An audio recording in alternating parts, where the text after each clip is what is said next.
嗨，大家好，我是探评术，今天是2025年10月3号。这一期咱们聊一聊娃哈哈。我看国庆节这个娃哈哈突然又上了热搜仔细一看，原来又有人要进去这个财经网报道说宗馥莉心腹，当然打了引号严学峰被调查，娃哈哈浙江桶装水利润归谁？这个严学峰现在他是这个宏盛集团生产中心的总监。宏盛集团是宗馥莉的嫡系是他的体外公司。同时这个严学峰他又是浙江桶装水经销商总经理。这个财经网说，从2名独立信源获悉，娃哈哈集团的核心成员严学峰因涉嫌违纪，被杭州市上城区纪律检查委员会立案审查，立案通知书已经发送给娃哈哈集团党委。娃哈哈集团未回复财经的问询。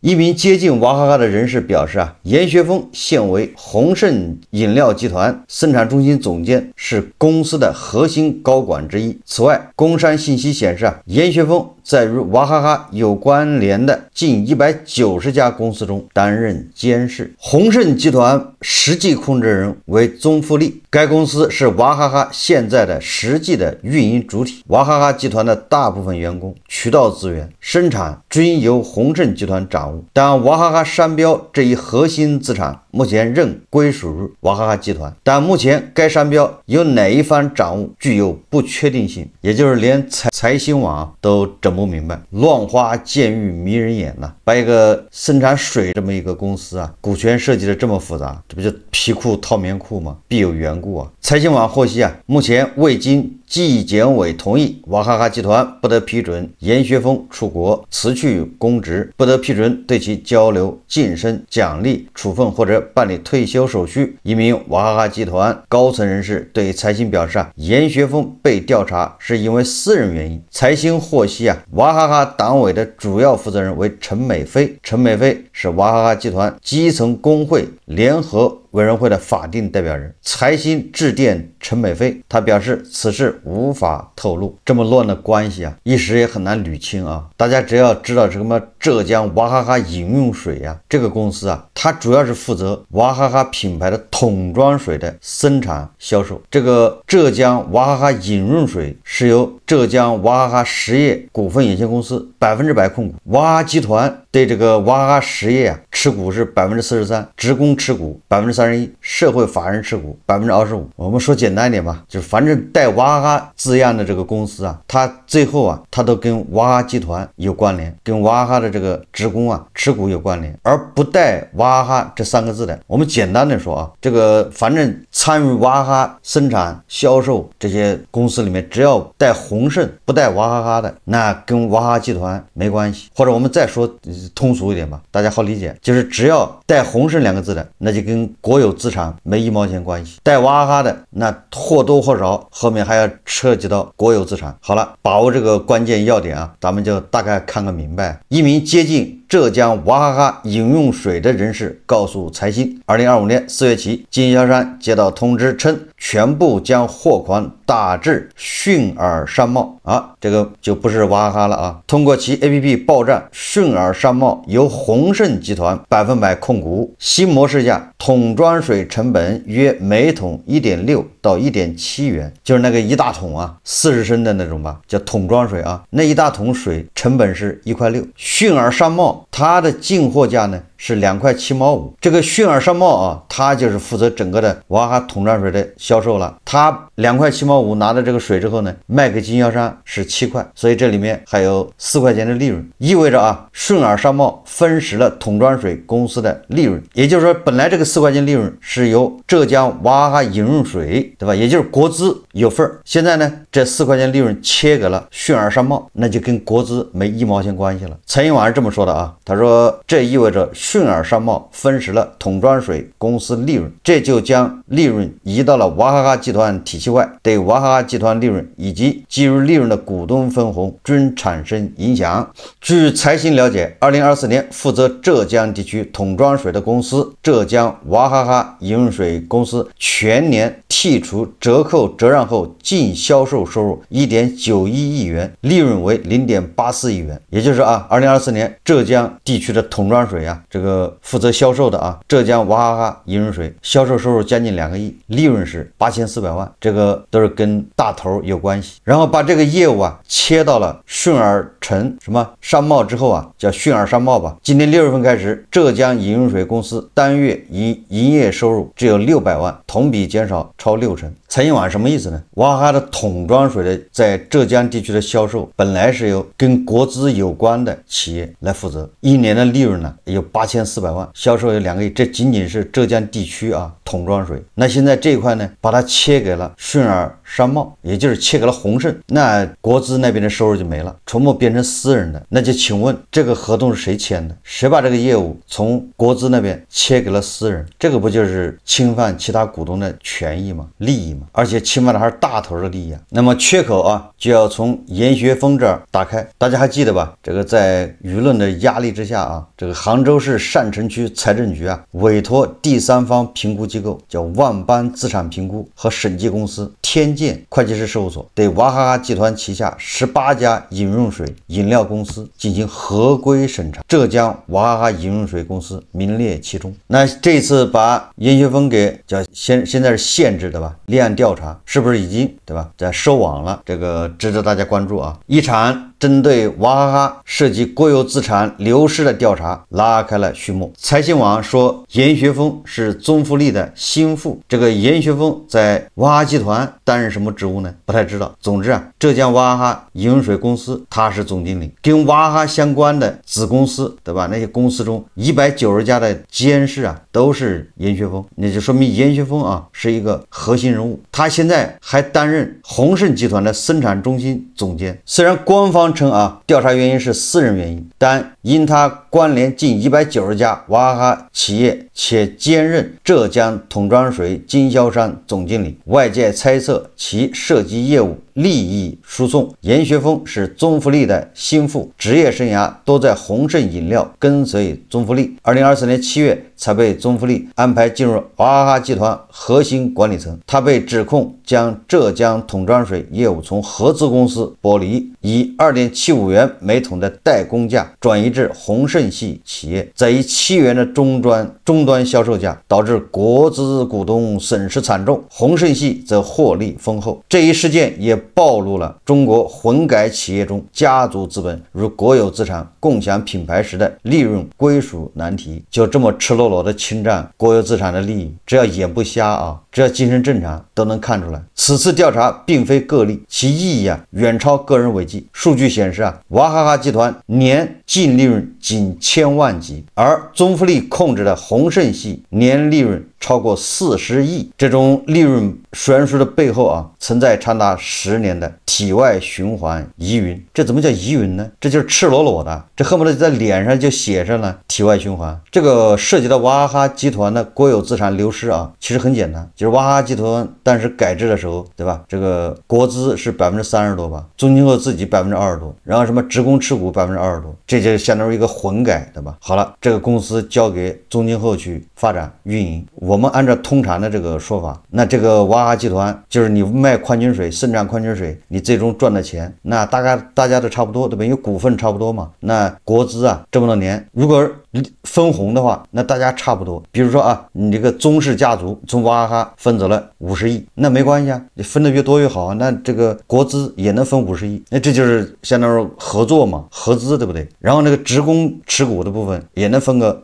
30亿，或者反正按他的股份就分。如果大家都一样，我觉得这个没毛病就是那你这个宗家分的越多，那国资不也就分的越多吗？那职工也分的越多。但是通过他们宗庆后的一顿运作这30年下来，宗庆后成了不写首富，那职工呢？更重要的是国资呢赚了多少钱呢？为什么不公布一下呢？就在这个宗家为了这个分配家产，不顾这个宗老爷子的人设，不写首富，对吧？一妻什么一女一不协，此生坚决不什么移民还是什么，对吧？他还质疑别人，马化腾还是谁啊？反正质疑别的企业家有没有把钱搞到美国去啊？结果这个宗家的后人为了增家产，也不顾这个推翻亲自破除这个首富的这个人设，坐实了起码在香港有一个18亿美元的家族信托，这是多少钱呢？这30年你上那个杭州的国资，你收到了18亿美元吗？你这个职工持股的有18亿美元吗？就是分红这个为什么不去查一查账呢？当然了，现在是上城这个国资委财政局已经开始聘请审计机构，这个天健会计师事务所，还有万邦资产评估对这个娃哈哈集团下属的这个公司进行审计进行合规性调查。我感觉这个力度是不够的，是一种敷衍。这个事情应该由浙江省来查，这次也是杭州市，你是一个区的财政局去查，你说能查出啥出来？这个应该提级调查，对吧？这一次就是玩过了，实际上他30年来都是这么玩的，只是这一次恐怕已经没有人敢为他负责了，没有人敢配合他了。你再把这个娃哈哈集团的这些资源、资产、这些合同、订单你给剥离出去，过去30年呢是一路绿灯，通行无阻，没人敢阻拦，也没人敢说个不字。那现在呢，有人盯着了。当然了，这个官方说严学峰被查是他个人的事情，那就更荒唐了。如果严学峰被查是因为他个人的问题，那你说把这个桶装水浙江地区1年8000万的利润，你就拱手送给了鸿盛集团一家私人公司，这个叫什么？这不是简单的利益输送这叫渎职这涉及犯罪那这个事情你不查，那就是意思这个是合法合规的呗。严学峰被查跟这个还没关系。实际上娃哈哈这个事情涉及到是咱们改革开放以后当时的一个背景，对吧？就这个公私不分，因为当时确实是这么个现状，对吧？我们也不能苛求要回到过去，说把它推倒重来，这个也不合理不现实，对吧？当时就是很多这种校办企业或者集体企业奄奄一息，它就活不下去，但是当时又不能说直接就把它私有化，没这概念。所以说你看政府出资源，然后呢这个请能人来，对吧？类似于宗庆后这样的人，或者类似这个柳传志，或者类似王石这样的人，还有褚时健，就是请能人来，但是能人你得给他激励如果你也不给他激励，你要不给他一些好处，你不给他一些对吧？他的业绩跟他的收入挂钩，那他又是没有动力，那不跟以前一样吗？对吧？就跟他之前一样，就是改制之前他就是活不下去，就是因为没有积极性，对吧？这是原因之一，还有其他的，反正大家都是吃大锅饭嘛，干的都一样。我上1天班，我就拿1天的工资，我为啥要绞尽脑汁的呢？跟人斗智斗勇呢？所以收入这种体制，对吧？那你企业就发展不起来。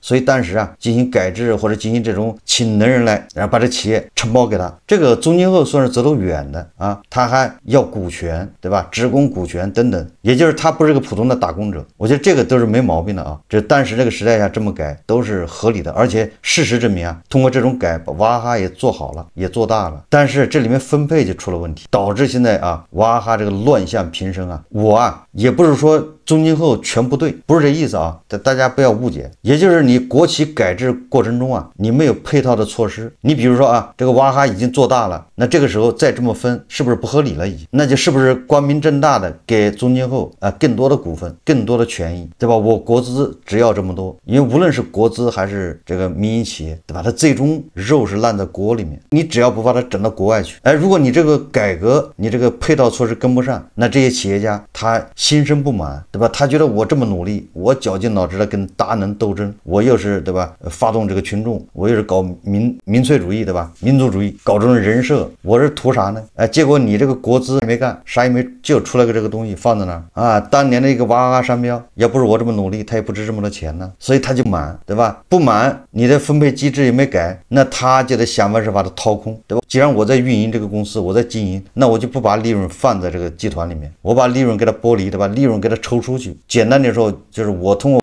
我的运营，我把利润给节流到我自己口袋，合法节流。所以刚开始对吧？他就指定很多代加工厂，或者自己在外面设加工厂。娃哈哈随着娃哈哈的这个销量的增加，把生产从这个娃哈哈集团给剥离出来，对吧？以后再把销售又剥离出来，等等，反正把这都剥到体外。所以娃哈哈集团现在一年分红才多少钱呢？反正大家能查到的恐怕就几百万吧。所以我认为这是个现象。这个现象说明什么呢？说明你当初改革是对的，但是中间你的改革停滞了，没有跟上形势。这个娃哈哈集团发展的越快，娃哈哈品牌发展的越快，这个利润积攒的越多，你越应该要调整，对吧？这个利益分配方式，但是没有，黑不提白不提，最后导致这个娃哈哈集团乱象丛生那相比较而言，那个叫农夫山泉，这个农夫山泉比娃哈哈要晚一点，他就没有这些问题，对吧？他那个农夫山泉是他自己凭空制造的一个品牌，相当于从零开始另起炉灶。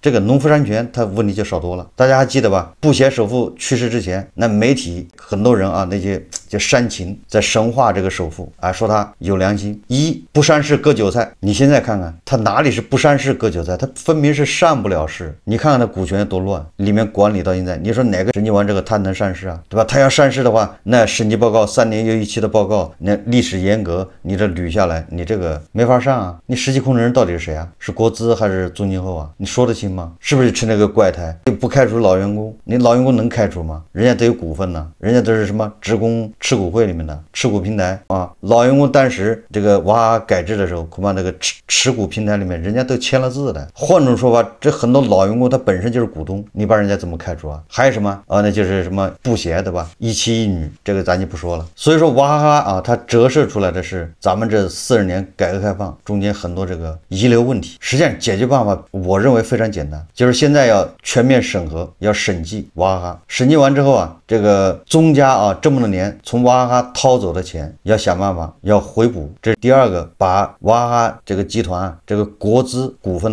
拿出来拍卖，把娃哈哈变成一个纯粹的民营企业。你把它卖了，它就不涉及什么国有资产流失了。就好比那个大家知道格力电器吧？格力电器以前是大股东是珠海国资委，人家趁着价格好的时候一把它卖了400亿吧，然后格力电器就变成民营企业跟国资没有1毛钱关系，人家涨跌也不涉及什么国有资产流失，国有资产早就套现出局了，人家走了。你现在看国有资产是赚了个盆满钵满的，卖在基本上是最高点，而且它相对还更合理，因为它在2级市场上。所以说娃哈哈最好的办法就是把它审计清楚，该补的补，该挽回的挽回，然后再把这个整个娃哈哈集团的国有股给它拍卖，价高者得。你宗家有钱，宗家你把它买过去，这样彻底的变成宗家的财产，然后宗家再把股权整理整理，愿意上市就上市。现在这个娃哈哈变成一个什么怪胎呢？需要的时候它是国资，对吧？需要人设，买娃哈哈就是爱国，因为它是国资分钱的时候国资没份对吧？都分到私人口袋了。你说这叫什么事这是打着国资的名义。所以这次严学峰被查是不是拉开了这个国有资产流失的这个审计这个大幕，还值得关注这个我为什么说这个改革措施没跟上？你看看人家宗家已经另起炉灶了，人家搞了一个叫娃小宗品牌，这个娃恐怕还是娃哈哈，小是谁不知道，宗家娃小宗。9月份一份娃哈哈关于开展2026销售年度经销商沟通工作的通知流出。通知显示为维护娃哈哈品牌使用的合规性，娃哈哈集团决定从2026年新的销售年度起更换使用新品牌娃小宗。你看这个还是娃哈哈集团发出的，这个娃哈哈集团那还是有国资在里面，国资股东是大股东，怎么他要推出个新品牌叫娃小宗呢？然后他理由什么因复杂的历史相关问题不能在近期得到有效解决，导致公司经营始终暴露在相关法律风险之下，因此公司不得不做出以上安排。在现行股权架构下，娃哈哈商标的使用需获得娃哈哈集团全体股东的一致同意，否则任何一方均无权使用。什么意思就是娃哈哈商标需要获得娃哈哈集团全体股东一致。这个娃哈哈集团全体股东就是3方，一方是单珍珠国资委，一方是宗家，一方是职工持股这个委员会，这3方一致同意，你才能使用娃哈哈这个商标，否则则哪一方的无权使用。娃哈哈集团说啊，由于这个原因，所以我们要搞个叫娃小棕品牌。你说这叫什么话？这个就凸显啊，娃哈哈集团的治理它是扭曲的，权责不清。所以我建议啊，要么就国资你说了算，就像那个万科一样啊，上来对吧，把那个以前的管理层全换掉了，什么职业经理人靠边站，大股东直接来了啊，娃哈哈也可以。但是啊，考虑到对吧，这么做以后娃哈哈这个市场占有率对吧，这个娃哈哈的品牌还能不能发扬光大，能不能做得更好，这都要打个问号。那你就不如选择把这个国有的股份给它卖掉，对吧？否则就这么掏，双方的别扭。这个娃小棕啊，是鸿盛饮料申请注册的商标，从系列商标从2025年5月开始申请注册，但目前该商标已进入异议程序。这什么叫异议程序呢？也就是说，这个商标注册申请通过国家知识产权局初步审查，已经通过了，但是由其他主体对商标提出异议啊，就说你这个商标不行，那这个走到哪儿了？现在也不清楚。最终啊，这个知识产权局会不会做出异议决定？是准予注册呢，还是不予注册？你看看啊，这个娃哈哈集团说啊，由于娃哈哈商标啊现在使用有障碍，所以我们娃哈哈集团呢准备用娃小棕这个品牌。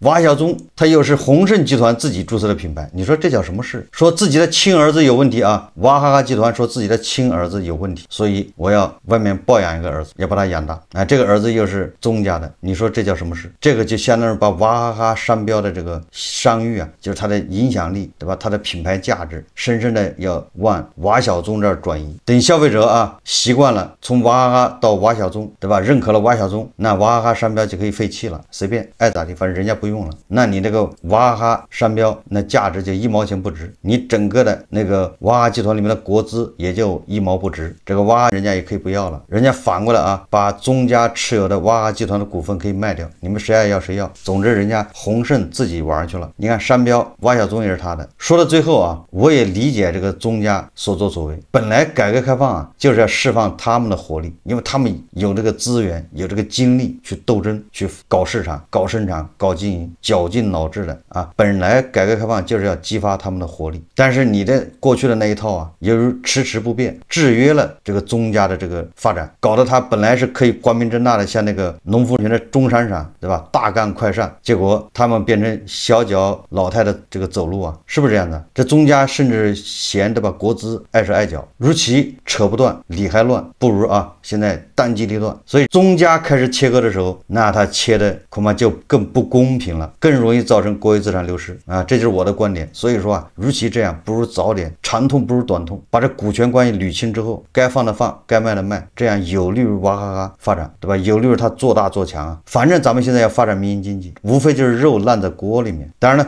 对宗家啊，在外面设立什么家族信托多少美金的，这个我认为这不行，这个涉及犯罪一定要查。小韭菜搞个5万美金，对吧？都很困难。加藤老师很轻易的就能在美国买房，就他的钱是怎么出去的？娃哈哈也涉及这个，因为外汇是咱们辛辛苦苦通过出口赚的钱，是大家一起赚的钱，有人就能轻易的把它换走了，那换走的都是咱们的财产，对吧？这就不叫肉烂在锅里了，这是肉跑了，这个性质不一样。实际上啊，我们现在一看，很多知名公司，很多名头很响的公司，实际上都遇到了娃哈哈这样的问题，只不过有的公司解决的好，有的公司解决的不好，有的公司抓住了机遇，对吧？当机立断给它解决掉了，有的公司到现在，娃哈哈就是典型的例子，拖到现在越来越难解决，变成个疑难杂症。我觉得这里面解决的最好的就是格力电器，对吧？你看现在基本上已经变成董明珠的企业了，但是没关系啊，反正国资有没有吃亏，对吧？国资套现已经走了，你格力电器，你董明珠你喜欢怎么玩你就怎么玩，对吧？你爱怎么折腾你怎么折腾。董明珠、格力电器和美的他们之间关系，你看像不像娃哈哈和农夫山泉的关系？你就发现各行各业都有这种奇怪现象。为什么万科和这个恒大、融创、碧桂园，虽然这些都坏了事啊，你看他们的关系像不像娃哈哈和农夫山泉的关系？等于每个行业都有一个娃哈哈这样的公司，也就是国资跟这个私人这个资本、民营资本纠缠不清，权责不清，然后后面人家重新搞的企业，股权关系就捋清了，对吧？就是老板自己的。而像这的企业发展的更快，对吧？虽然这个恒大、碧桂园、融创暴雷啊，但是这也是后话了啊。你看深圳地铁接手万科之前的这个万科，跟娃哈哈是不是一模一样？还有一个啊，相对成功的例子就是联想，对吧？所以说你把这么多案例一比较，你发现问题出在哪？所以我们也不是说啊，在这批判宗家贪得无厌，不是这个意思啊。就这个都是改革开放导致的叫历史遗留问题，你解决不了，你就影响这个经济发展啊。这些都是我个人的一些看法，供大家参考。好，这期节目啊，咱们就聊到这里，感谢大家收看。如果喜欢我的节目，欢迎订阅、转发，也可以在下方留言评论，谢谢大家。